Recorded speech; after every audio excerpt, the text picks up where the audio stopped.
Hi friends, welcome to Jayas garden. இன்னைக்கு நம்ம சூப்பரான பரோட்டாவும் எம்டி சால்னாவும் செய்ய போறோம். இது மாதிரியான இன்ட்ரெஸ்டிங்கான யூஸ்ஃபுல்லான வீடியோக்கள் உங்களுக்கு வேணும் அப்படின்னாக்க ஜெயஸ் கார்டன் சேனலை சப்ஸ்கிரைப் பண்ணிக்கோங்க. அப்படியே பக்கத்துல இருக்கக்கூடிய பெல் ஐக்கான ஆல் ஆப்ஷன் போட்டு வச்சுக்கோங்க. அப்பதான் நான் போடக்கூடிய பயனுள்ள தகவல்கள்லாம் உங்களுக்கு உடனுக்குடனே நோட்டிபிகேஷன்ல வரும். தேவையான அளவுக்கு மைதா எடுத்திருக்கோம். இப்போ அதுக்கு தேவையான அளவுக்கு உப்பு போட்டுக்கலாம். ஒரு ஸ்பூன் அளவுக்கு சுகர், 1/2 கிலோ மைதா மாவு அப்படிங்கிறதுனால ஒரு எக் நான் எடுத்திருக்கேன். அதுக்கப்புறம் ஒரு குழி கரண்டி அளவுக்கு தயிர். இப்ப எல்லாத்தையும் நல்லா முதல்ல மிக்ஸ் பண்ணிக்கலாம். அதுக்கப்புறம் தேவையான அளவுக்கு தண்ணி ஊற்றணும்.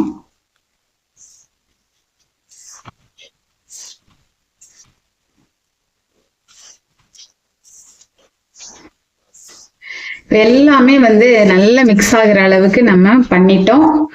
இப்போ கொஞ்சம் கொஞ்சமா தண்ணி தெளிச்சு தேவையான கன்சிஸ்டன்சிக்கு நம்ம அதை நல்லா பிசைஞ்சுக்கலாம்.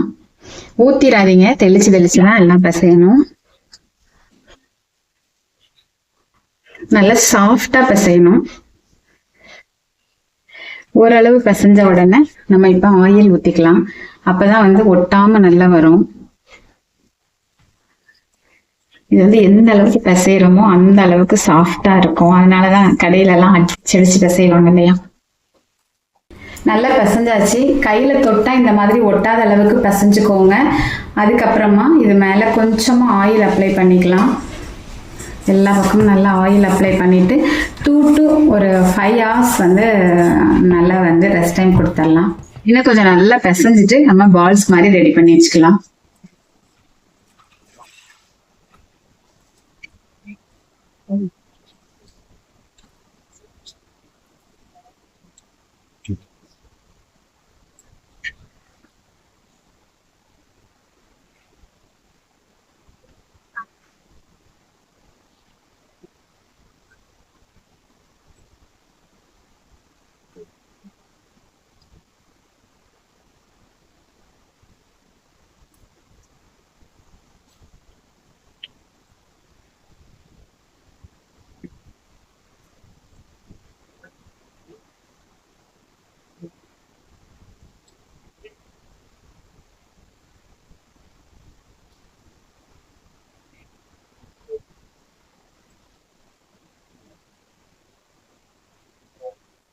புரோட்டா எப்படி போடுறதுன்னு சொல்லி பார்க்கலாம். முதல்ல இப்படி விரல வச்சு நல்லா இந்த மாதிரி ரவுண்ட் பண்ணிக்கோங்க. அதுக்கப்புறமா இந்த மாதிரி உள்ளங்கைய வச்சுட்டு முடிஞ்ச அளவுக்கு நல்லா இப்படி இது பண்ணிக்கோங்க.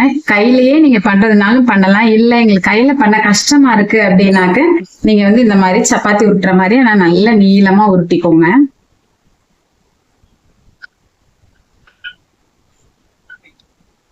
உருட்டும் போது இந்த விளிம்புல எல்லாம் தடிமனா இல்லாம பாத்துக்கோங்க. அதை மட்டும் ஒருவேளை நீங்க உருட்டுறப்ப ஒரு மாதிரி இருந்துச்சுன்னா அப்படி கைய வச்சு சரி பண்ணி விட்டுக்கோங்க. இப்ப எப்படி வீசுறது அப்படின்னு பாக்கலாமா. மேல ஒரு 4 விரல் வச்சுக்கோங்க. இந்த கையில அடியில ஒரு விரல் வச்சுக்கோங்க.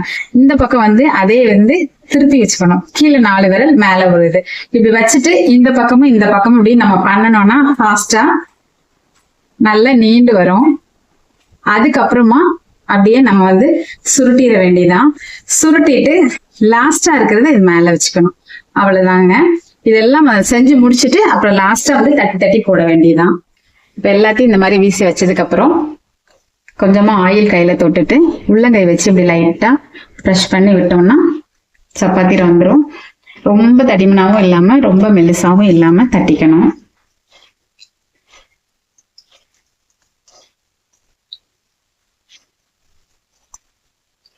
நல்ல ஹீட்டான கல்லுல போட்ட வேண்டியது. சிம்ல வச்சு வேக வைக்கணும். அப்பதான் நல்லா வேகும். உள்ளுக்குள்ள அந்த லேயர் எல்லாம் வேகணும் இல்லையா.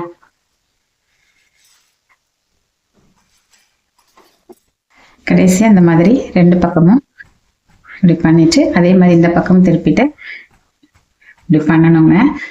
அவ்வளவுதான், பரோட்டா ரெடி.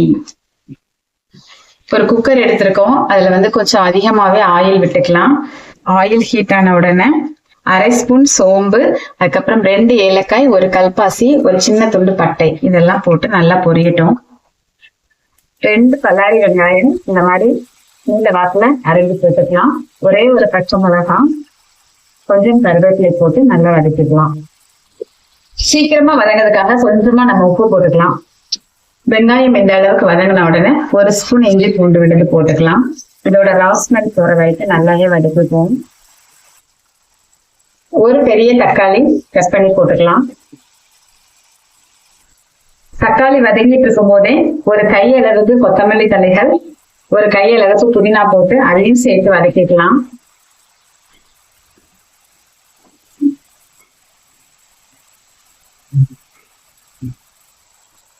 ஒரு ஸ்பூன் மல்லி பொடி போட்டுக்கலாம். 1 ஸ்பூன் வத்தல் பொடி போட்டுக்கலாம். 1/4 ஸ்பூன் கரம் மசாலா அல்லது சிக்கன் மசாலா போட்டு அதையும் நல்லா வதக்கிக்கலாம். ஒரு பேஸ்ட் ஒன்று ரெடி பண்ணிக்கலாம். 1 சில் தேங்காய், 1/2 ஸ்பூன் சோம்பு, 10 முந்திரி பருப்பு, ஒரு 1/2 ஸ்பூன் கிட்ட கசகசா இது எல்லாத்தையும் நல்லா மையா அரைச்சிட்டு வந்துடலாம்.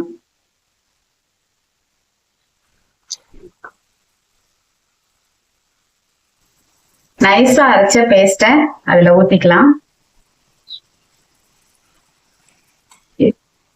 தேவையான அளவுக்கு தண்ணி ஊத்திக்கலாம். தேவையான அளவுக்கு உப்பு போட்டுக்கலாம். குக்கர் லிட்ட போட்டுட்டு 3 விசில் வச்சுக்கலாம்.